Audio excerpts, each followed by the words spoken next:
लेकिन जो व्यक्ति दुष्ट स्वभाव के होते हैं, जिनमें ईर्ष्या का अंकुर प्रकट हो जाता है, जो हमेशा बदला लेने की भावना रखते हैं, महाराज वह कुछ ना कुछ गड़बड़ करे बिना रहते नहीं हैं।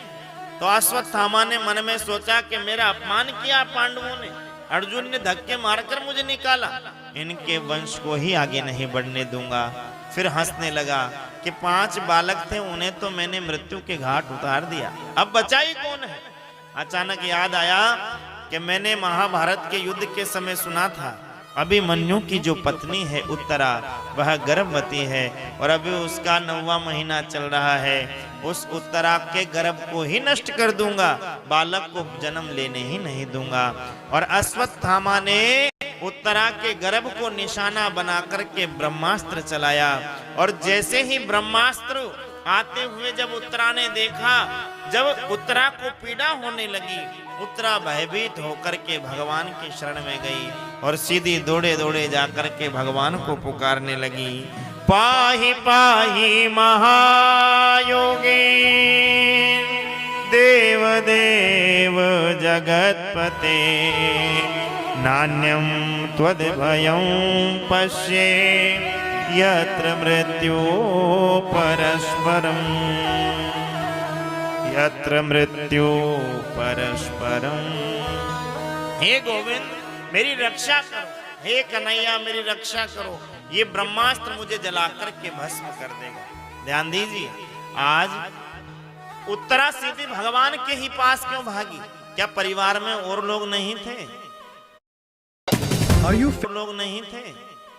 जीवन में कभी कोई कष्ट आए तो परिवार के लोगों को हम जाकर के बताते हैं, अपने बड़ों को बताते हैं, परिवारजनों को बताते हैं। लेकिन उत्तरा सीधी भगवान के पास पहुंच गई। क्या कुंती भुआ नहीं थी, द्रौपदी जी नहीं थी, या 5 पांडव नहीं थे, या भीष्म पितामह नहीं थे, लेकिन उत्तरा ने किसी को नहीं बताया। इसकी भी एक कथा है महाभारत में।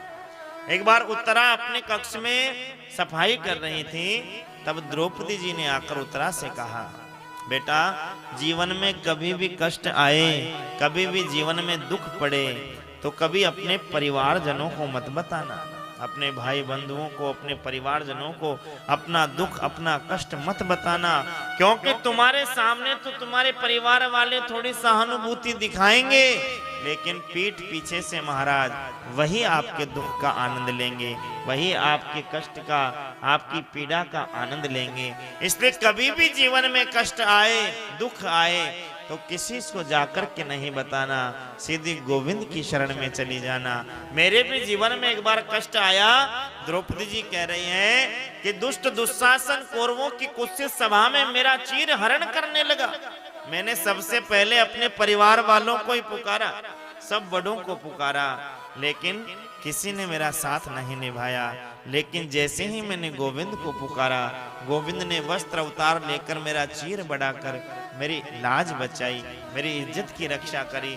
तो जीवन में कभी भी कष्ट आए तो सीधी गोविंद की शरण में ही चली जाना, क्योंकि भगवान ही है जो सारी समस्याओं का निवारण कर सकते हैं। भगवान ही है जो हर दुख से, हर कष्ट से हमें उबार सकते हैं। आज वो बात उत्तरा को याद आ गई और उत्तरा सीधी भगवान की शरण में गई। पाहि पाहि महायोगी देव देव जगत्पते, नान्यं त्वद्भयं पश्ये यत्र मृत्यु परस्परम। हे केशव मेरी रक्षा कर, हे कन्हैया मैं ये नहीं कहती कि मेरे प्राण बचाओ, लेकिन मेरे गर्भ में पलने वाले बालक को आपको बचाना पड़ेगा, नहीं तो लोग क्या कहेंगे कि जिन पांडवों की रक्षा पग पग पर स्वयं परमात्मा श्री कृष्ण ने की, उन पांडवों का वंश आगे बढ़ा ही नहीं, उन पांडवों का वंश ही नष्ट हो गया। इसलिए आप मेरी रक्षा करो या ना करो, लेकिन पांडवों के वंश को बढ़ाने वाले इस बालक की रक्षा कीजिए। तब भगवान ने सूक्ष्म स्वरूप बनाया और उत्तरा के गर्भ में भगवान प्रवेश करके अपनी गदा को सुदर्शन चक्र की तरह घुमाए और ब्रह्मास्त्र को शांत किए और पुनः बाहर आकर के उत्तरा से कहा अब तो आपको कोई कष्ट नहीं। तब उत्तरा ने कहा कि आपकी कृपा से अब मैं बिल्कुल स्वस्थ हूँ।